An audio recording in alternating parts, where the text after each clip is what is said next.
को आवश्यकता है। तहसील, विधानसभा, जनपद एवं संभाग स्तर पर कुशल संवाददाताओं की। यदि आप भी राजस्थान में साधना प्लस न्यूज के पत्रकार बनकर काम करना चाहते हैं तो नीचे दिए गए नंबर पर संपर्क करें। नवीन कुमार यादव, स्थानीय संपादक, Rajasthan Sadhana plus news. Mobile number 9990469916 9835630014।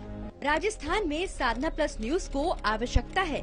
तहसील, विधानसभा, जनपद एवं संभाग स्तर पर कुशल संवाददाताओं की। यदि आप भी राजस्थान में साधना प्लस न्यूज के पत्रकार बनकर काम करना चाहते हैं तो नीचे दिए गए नंबर पर संपर्क करें। नवीन कुमार यादव, स्थानीय संपादक, Rajasthan Sadhana plus news. Mobile number 9990469916 9835630014।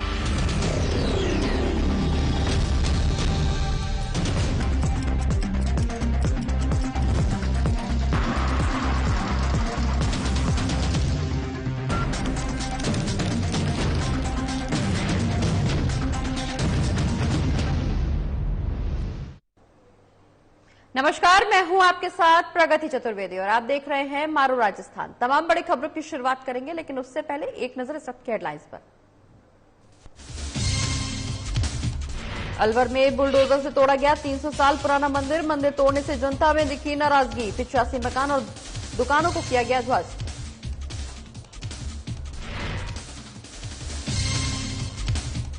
Sonia Gandhi से मिले सचिन पायलट। दोनों नेताओं के बीच 1 घंटे तक हुई बातचीत। राजस्थान में फिर से बनाएंगे सरकार।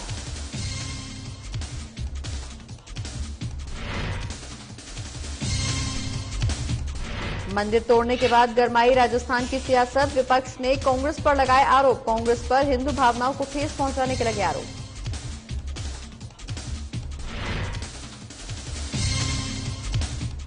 बीकानेर रेंज आईजी की सख्त कार्रवाई। 9 पुलिसकर्मियों को किया गया सस्पेंड। दुष्कर्म के आरोपी के साथ होली खेलने का मामला आया सामने।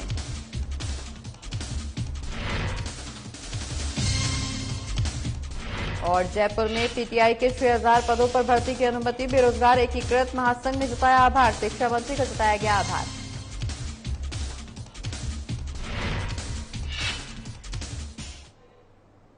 चलिए खबरों की शुरुआत करेंगे, जहां अलवर जिले के राजगढ़ में नगर पालिका द्वारा नगरीय मास्टर प्लान के नाम पर सराय बाजार में कार्रवाई की गई। इस दौरान करीब 85 मकानों और दुकानों को तोड़ दिया गया। इसी में 3 मंदिरों पर भी बुलडोजर चले हैं, जिसके बाद सियासत लगातार गरमाई हुई है। बता दें कि बुलडोजर की कार्रवाई से राजगढ़ कस्बे का मुख्य मार्ग खंडर में तब्दील हो गया है। भवनों और दुकानों को बिना किसी मुआवजे के मास्टर प्लान के हवाला देकर तोड़ दिया गया। इस कार्रवाई में दुकान और मकान तोड़े जाने से कई लोग बेघर भी हो गए हैं और उनके सामने रोजी रोटी का संकट भी मंडराने लगा है। बता दें कि सराय बाजार में बने 3 मंदिरों को भी तोड़ दिया गया है। वहीं 300 साल पुराने मंदिर पर भी बुलडोजर चलवा दिया गया है। इस कार्रवाई के बाद से जनता में भी लगातार नाराजगी देखने को मिल रही है। इस मामले में ब्रज कल्याण परिषद द्वारा राजगढ़ थाने में मामला भी दर्ज कराया गया है। राजगढ़ में नगर पालिका क्षेत्र से अतिक्रमण हटाने का आया, जिसके संबंध में भारतीय जनता पार्टी और आरएसएस के लोग गलत प्रचार प्रसार कर रहे हैं, गलत बयानबाजी कर रहे हैं। उसके बारे में मैं बताना चाहता हूं पूरे तथ्यों के साथ में। पहली बात तो जो राजगढ़ अलवर के अंदर जो अतिक्रमण हटाने की बात थी, जिस मंदिर की बात की जा रही है, उस मंदिर के अतिक्रमण हटाने की शुरुआत पूर्व सरकार वसुंधरा राजे जी जब मुख्यमंत्री थी और भाजपा की सरकार थी, तब उस सरकार के समय शुरू हुई। वहां के भाजपा के मंडल अध्यक्ष श्री सत्येंद्र सैनी ने 15/10/2018 को भी जिला कलेक्टर अलवर को एक चिट्ठी लिख करके इस अतिक्रमण को हटाने की बात कही। तो आपको बता दें कि अलवर जिले की तस्वीर, जहां 300 साल पुराने मंदिर पर बुलडोजर चल गया और सिर्फ राजस्थान ही नहीं बल्कि देश भर में बुलडोजर चलता हुआ यहाँ मंदिरों मस्जिदों में नजर आ रहा है, जिसके बाद से लगातार सियासत देश भर में गरमाई हुई है। वहीं राजस्थान की अगर अलवर की बात करें तो यहाँ पर भी अतिक्रमण हटाने के नाम पर मंदिर पर बुलडोजर चलाया गया है। बता दें कि यह मंदिर 300 साल पुराना बताया जा रहा है और इस मंदिर पर बुलडोजर चलाने जैसी कार्रवाई को लेकर स्थानीय लोगों में नाराजगी है। हिंदू आस्था को ठेस पहुंचने की बात यहां कही जा रही है, जिसके बाद से अब सियासत भी लगातार गरमाती जा रही है। जनता में खासी नाराजगी है और ऐसे में विपक्ष एक बार फिर से हमलावर हो गया है। हालांकि अभी तक देश भर में बीजेपी को लेकर सियासत गरमाई हुई नजर आ रही थी, जहां कई जगहों पर बीजेपी के द्वारा बुलडोजर चलवाया गया। वहीं अब यहां अलवर में 300 साल पुराने मंदिर पर जहां बुलडोजर चलाया, जिसके चलते बीजेपी एक बार फिर से हमलावर हो गई है। बढ़ते आगे, जहां उप नेता प्रतिपक्ष राजेंद्र राठौड़ ने बीजेपी प्रदेश मुख्यालय पर प्रेस कॉन्फ्रेंस को संबोधित किया और कहा कि अलवर राजगढ़ में 300 साल पुराने मंदिर को तोड़कर राजस्थान सरकार ने हिंदू समाज की धार्मिक भावनाओं को आहत कर सांप्रदायिक सद्भाव बिगाड़ने का काम किया है। प्रदेश कांग्रेस सरकार लगातार 3 सालों से धार्मिक भावनाओं को आहत करती आ रही है। इसके पहले चूरू सुजानगढ़ में बुलडोजर से भगवान राम के दरबार को गिराया गया, अब राजगढ़ में मंदिर तोड़ा गया। इस पूरे मामले में राजगढ़ विधायक जौहरीलाल मीणा पर आरोप लगाते हुए कहा कि राठौड़ ने आरोप लगाया है और कहा है कि बेटे दीपक मीणा पर दुष्कर्म के आरोप हैं, लेकिन पुलिस ने कार्रवाई करने के बजाय उनके बेटे को क्लीन चिट दे दी। अब जौहरीलाल सत्ता के नशे में चूर होकर मंदिरों पर बुलडोजर चलवा रहे हैं।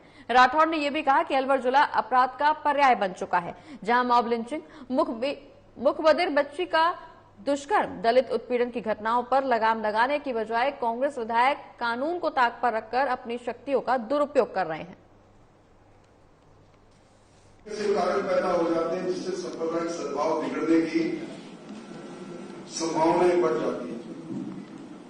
राज्य के मुख्यमंत्री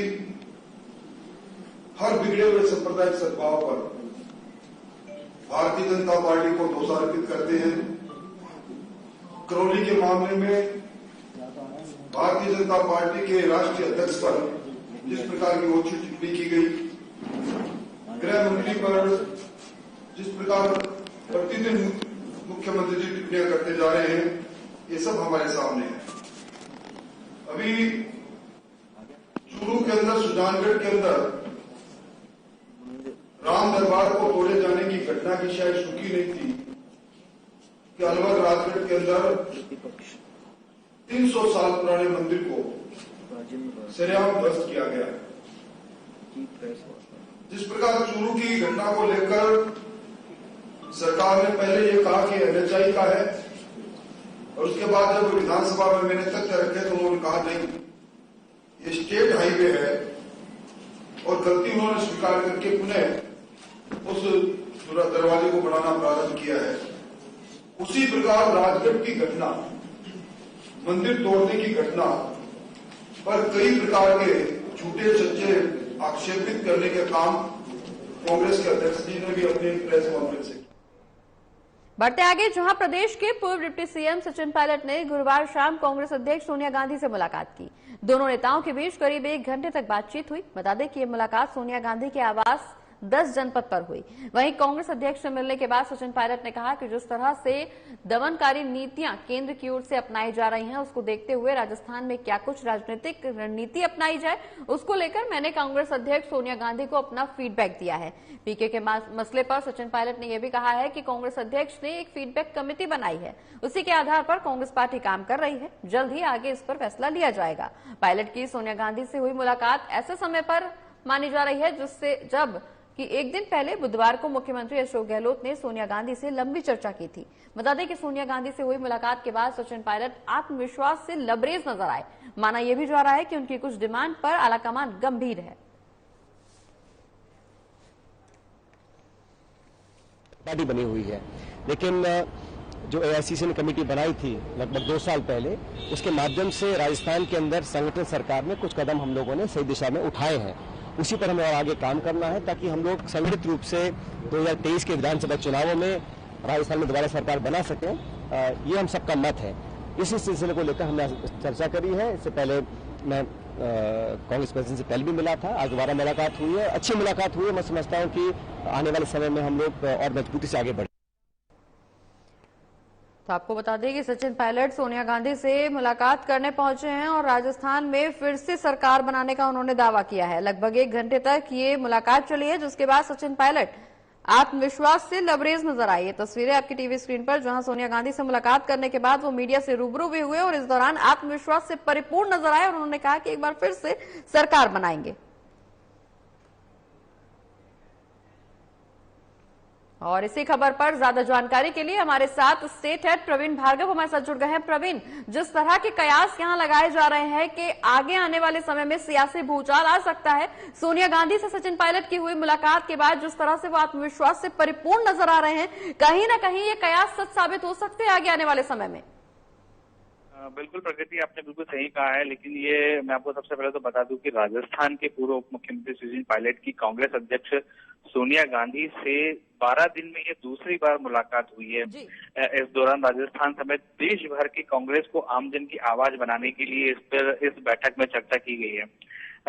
सचिन पायलट ने कहीं ना कहीं राजस्थान में 2023 के विधानसभा चुनाव को लेकर यहाँ बात कही है और यह भी इस पर भी मंथन हुआ है कि विधानसभा चुनाव में 2003 व 2013 जैसी कांग्रेस की स्थिति से बचने के लिए नई रणनीति में बदलाव किया जाए और पायलट ने इस बारे में चर्चा करते हुए साफ स्पष्ट किया है कि आगामी जो चुनाव है उसमें कहीं ना कहीं कांग्रेस वापसी करेगी।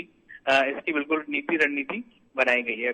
पायलट के कहे अनुसार यह भी देखा जा रहा है कि करीब 2 साल में कांग्रेस ने कमेटी बनाई थी। इस कमेटी के माध्यम से सत्ता और संगठन सही दिशा में कदम उठाए, उसको लेकर आगे बढ़ाते हुए पार्टी को चुनाव में जाना चाहिए और पार्टी के अध्यक्ष के साथ एक मुलाकात जो है अच्छी खासी मुलाकात रही और इसके बाद से वो खुश भी नजर आए हैं कि कहीं ना कहीं इससे भी अंदाजा लगाया जा सकता है कि वो पार्टी का चेहरा हो सकते हैं आगामी चुनाव को लेकर। प्रगति, बिल्कुल प्रवीण, जिस तरह से यहाँ मुलाकात हुई और मुलाकात के बाद सचिन पायलट जिस तरह से आत्मविश्वास से परिपूर्ण नजर आए हैं, कयास काफी और भी ज्यादा लगाए जा रहे हैं। आने वाले चुनाव की अगर बात करें तो यहाँ पर उन्होंने दावा किया है कि आने वाले समय में यहाँ एक बार फिर से वो सरकार बनाएंगे, लेकिन इस दौरान असमंजस की स्थिति इसलिए भी बरकरार है क्योंकि इससे कुछ दिन पहले की अगर हम बात करें या महज 1 दिन पहले की बात करें तो मुख्यमंत्री भी मुलाकात कर चुके हैं और ये मुलाकात के दौरान जो चर्चाएं हो रही है वो कहीं ना कहीं सियासी भूचाल लाने का संकेत दे सकती है।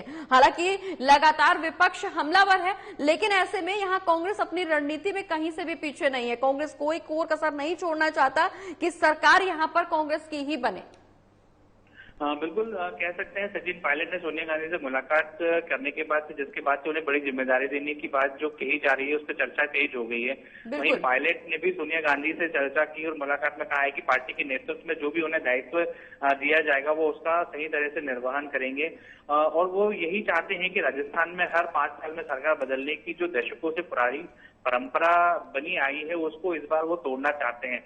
वहीं पायलट ने मुलाकात के 1 दिन पहले भी अशोक गहलोत ने भी सोनिया गांधी से मुलाकात की थी, लेकिन अशोक गहलोत की जो मुलाकात थी वो भी कहीं ना कहीं इस बात से अंदाजा लगाया जा सकता है कि उनकी भी कोई अपनी नीति रणनीति चुनाव को लेकर बन रही है।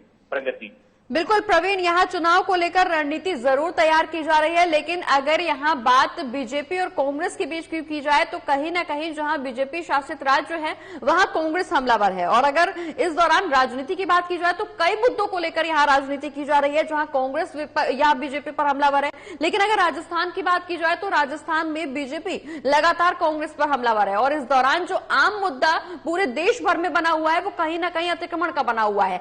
ऐसे में अतिक्रमण के मुद्दे को आगे बढ़ाते हुए क्या बीजेपी और कांग्रेस के बीच में जो जंग पूरे देश भर में देखने को मिल रही है उसका खामियाजा राजस्थान में सरकार को भुगतना पड़ सकता है? देखिए, जिस हिसाब से अशोक गहलोत ने जो बात कही है कि बुलडोजर बात जो पूरे बीजेपी में जो चला है और बुलडोजर चलाने की बात और अतिक्रमण तोड़ने की बात को कहा है तो वो कहीं ना कहीं एक मुद्दा भी साबित हो रहा है, लेकिन इसको नकारते हुए अशोक गहलोत ने कहा है कि हम इस प्रकार का कोई काम नहीं करेंगे और वहीं भाजपा जिस प्रकार से बुलडोजर चला रही है और अतिक्रमण तोड़ रही है तो इसको लेकर जो राजनीति गरमाई है तो कहीं ना कहीं अंदाजा लगाया जा सकता है कि जो वोट बैंक है वो कहीं ना कहीं खासा नाराज सा है भाजपा की इस नीति से कि जिस प्रकार से बिना वजह से लोगों के मकानों को तोड़ा जा रहा है या अतिक्रमणों को तोड़ा जा रहा है। और जिस प्रकार की बात जैसे आज ही की बात लो तो अलवर में भी मंदिर को अशोक गहलोत की तरफ से इस तरह के बयान निकल करके जरूर सामने आ रहे हैं कि हम इस तरह की राजनीति नहीं करेंगे, बुलडोजर नहीं चलाएंगे। लेकिन अगर हम हाल ही में अलवर की बात करें तो यहाँ 300 साल पुराने मंदिर में बुलडोजर चढ़ा है जिसको लेकर यहाँ बीजेपी एक बार फिर से हमलावर है और इसी को लेकर राज्य की राजनीति भी गरमाई हुई है। ऐसे में आने वाले चुनाव में कहीं ना कहीं कांग्रेस को खामियाजा भुगतना पड़ सकता है।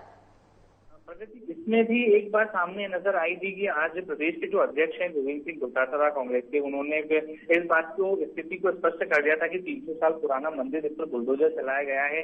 वह नीति भी भाजपा की ही थी, क्योंकि पिछले सत्र में जब भाजपा की सरकार थी तब उनके वहां के जो संगठन के जो मंत्री थे उन्होंने ही इस मंदिर का हवाला देते हुए कलेक्टर से शिकायत की थी कि यह मंदिर अतिक्रमण की स्थिति में आता है और इसको तोड़ देना चाहिए। उन्होंने एक पत्र भी बताया था कि ये देख लीजिए, कलेक्टर को एक आवेदन दिया गया था। जो पुरानी सरकार का जो था नीति थी उसी के तहत वो बुलडोजर चलाया गया है और उसी के तहत उस मंदिर को ढाया गया है। बिल्कुल प्रवीण, यहाँ देश भर में अतिक्रमण हटाओ अभियान के तहत बुलडोजर जगह जगह जरूर चल रहे हैं, लेकिन बुलडोजर चलने के चलते यहाँ लगातार सियासी भूचाल यहाँ राजनीति में आया हुआ है। वहीं अगर हम राज्य की राजनीति की बात करें तो यहाँ आरोप प्रत्यारोप का सिलसिला भी जारी है। हालांकि सचिन पायलट इस दौरान सोनिया गांधी से मुलाकात करने पहुंचे थे।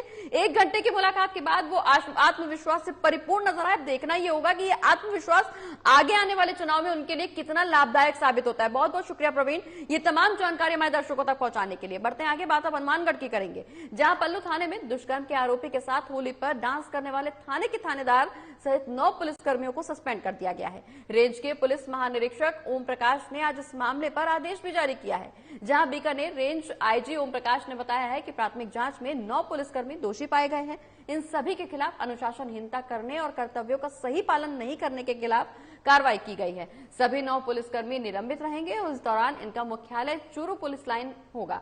वहीं प्राथमिक जांच में दोषी पाए जाने वाले एसआई अमर सिंह पल्लू थाने के थानेदार थे, उन्हें भी सस्पेंड किया गया है।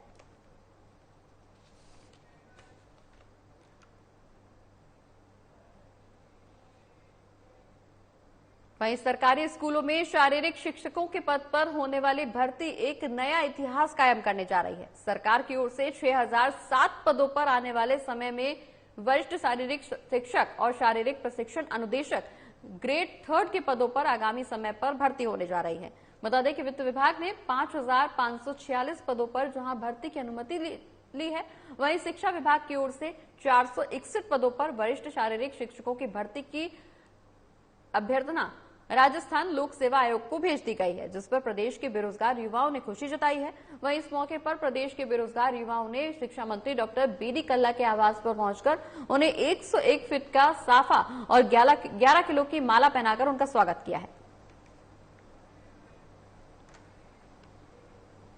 और अब बात जयपुर की करेंगे, जहां जिला कलेक्टर राजन विशाल ने विराटनगर उपखंड क्षेत्र में विभिन्न कार्यालयों का निरीक्षण किया। निरीक्षण के दौरान जरूरी दिशा निर्देश भी दिए गए। बता दें कि इसके बाद विशाल ने ब्लॉक स्तरीय अधिकारियों की बैठक भी ली और लंबित मामलों के जल्द निस्तारण के निर्देश भी दिए। उन्होंने कहा कि आमजन से जुड़े मामलों को लंबित नहीं रखना चाहिए, बल्कि उनका समाधान जल्द से जल्द करना चाहिए, जिससे आम जनता को राहत मिल सके। उन्होंने यह भी कहा कि सभी अधिकारियों को राज्य सरकार की जन कल्याणकारी योजनाओं की धरातल पर क्रियान्वयन के प्रयास करने चाहिए। विशाल ने कहा कि जिला प्रशासन द्वारा चलाए जा रहे ऑपरेशन संबल अभियान को गति प्रदान करें और ग्रामीण और नगरीय क्षेत्रों में वंचित पात्र लोगों से जरूरी दस्तावेज प्राप्त कर ई मित्र केंद्र पर आवेदन ऑनलाइन करवाकर पीपीओ जारी कर पेंशन योजना से जरूरतमंदों को जोड़े।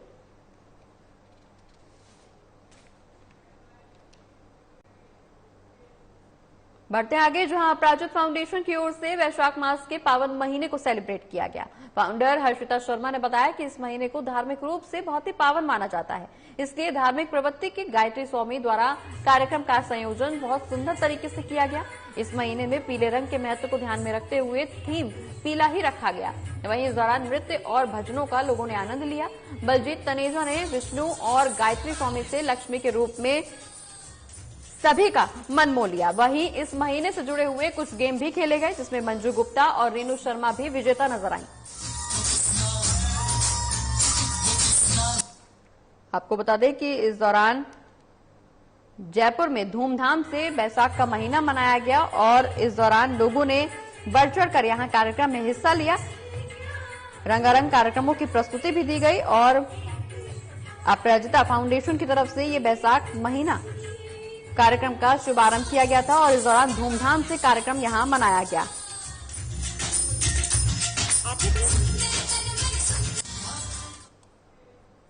बढ़ते आगे, जहां नेहरू युवा केंद्र, दौसा युवा कार्यक्रम और खेल मंत्रालय भारत सरकार द्वारा ब्लॉक लालसोट में नेहरू युवा मंडल मिर्जापुरा के तत्वाधान में पृथ्वी दिवस के अवसर पर मंडल के पदाधिकारियों और सदस्यों ने परिंदा लगाकर पृथ्वी को बचाने की अपील की। इस मौके पर गृह रक्षा दल के जवान कैलाश प्रसाद शर्मा ने कहा कि जिस तरह से मानव जीवन अपने स्वार्थ के लिए पृथ्वी पर विद्यमान संसाधनों का उपयोग अतिदोहन से कर रहा है, जिसका भविष्य में गंभीर परिणाम भुगतना पड़ सकता है। अगर हमारी पृथ्वी का पारिस्थितिक तंत्र का संतुलन बिगड़ जाता है तो पृथ्वी पूरी तरह से नष्ट हो जाएगी।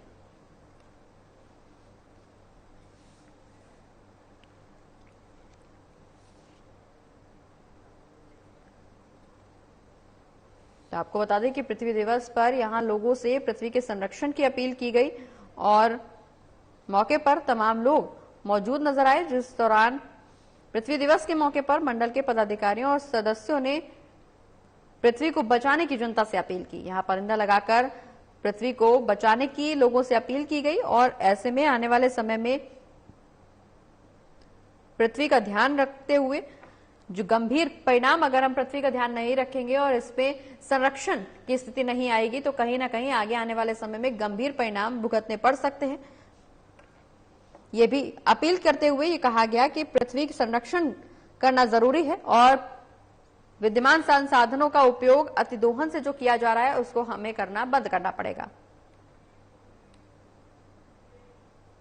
और अब बात कोटा की करेंगे, जहां पुलिस शराब तस्करों के खिलाफ बड़ी कार्रवाई करने शुरू कर चुकी है। बता दें कि इस दौरान अधीक्षक काविंद्र सिंह सागर ने प्रेस नोट जारी किया है और यह बताया है कि पुलिस थाना खतौली द्वारा अवैध हथियार, अवैध शराब के खिलाफ अभियान चलाया जा रहा है, जिसके तहत ये कार्रवाई की गई है। दरअसल ग्रामीण एसपी के निर्देशानुसार अवैध हथियार, अवैध शराब की रोकथाम के लिए अभियान चलाया जा रहा है, जिसके तहत एक आरोपी को गिरफ्तार किया गया है।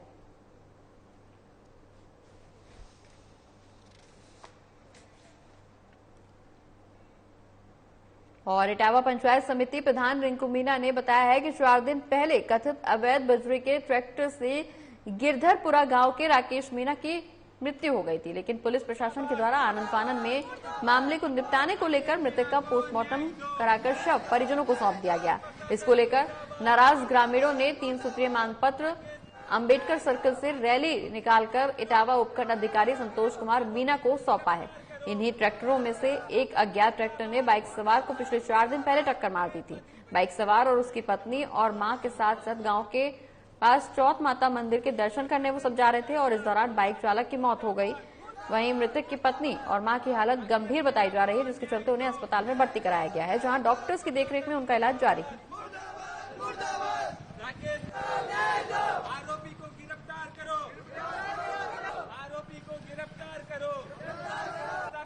तो कोटा की तस्वीर, जहां उपखंड अधिकारी को ज्ञापन सौंपा गया है। दरअसल ट्रैक्टर ने बाइक सवार को टक्कर मार दी, जिसके चलते बाइक सवार की मौके पर ही मौत हो गई। वहीं मृतक की पत्नी और मां की हालत गंभीर बताई जा रही है, जिसके चलते यहां लोगों ने न्याय की मांग करते हुए उपखंड अधिकारी को ज्ञापन सौंपा है और यहां 3 सूत्रीय मांगे रखी गई हैं। बता दें कि गांव वालों में नाराजगी है और इस दौरान पुलिस भी मौके पर पहुंची थी, जहां पुलिस ने शव का पोस्टमार्टम कराकर शव परिजनों को सौंप दिया, जिसके बाद गांव वालों में नाराजगी देखने को मिल रही है और इस दौरान आक्रोशित ग्रामीण 3 सूत्रीय मांग पत्र लेकर अंबेडकर सर्कल से रैली निकालने पहुंचे, जहां इटावा उपखंड अधिकारी संतोष कुमार मीना को ज्ञापन सौंपा गया।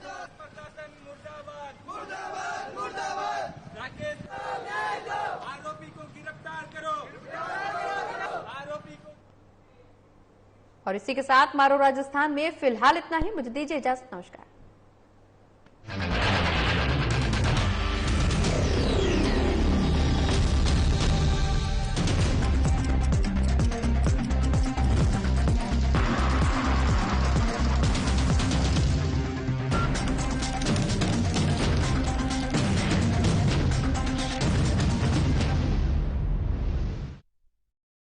राजस्थान में साधना प्लस न्यूज को आवश्यकता है तहसील, विधानसभा, जनपद एवं संभाग स्तर पर कुशल संवाददाताओं की।